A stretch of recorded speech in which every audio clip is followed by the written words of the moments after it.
মানুষের সব সম্পর্কের আধার হলো প্রত্যাশা। কেমন হবে যে আমার সেবা করবে, আমার আদেশ মেনে চলবে। মানুষ প্রেম তাকেই দিতে পারে যে তার প্রত্যাশা পূর্ণ করতে পারে। আর প্রত্যাশা নিয়তি হচ্ছে ভঙ্গ হওয়া। কি করে? কারণ প্রত্যাশা মানুষের মস্তিষ্কে জন্ম নেয়।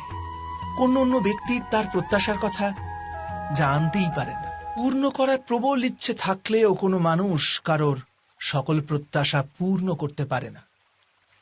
আর তার থেকেই জন্ম নেয় সংঘর্ষ। সকল সম্পর্ক সংঘর্ষে পরিবর্তিত হয়ে যায়। কিন্তু মানুষ যদি প্রত্যাশাকে সম্পর্কের আধার না বানায় আর স্বীকার করে যে কেবল সম্পর্কই মূল আধার, তবে কি জীবন আপনা থেকেই সুখ আর শান্তিতে ভরে যাবে না?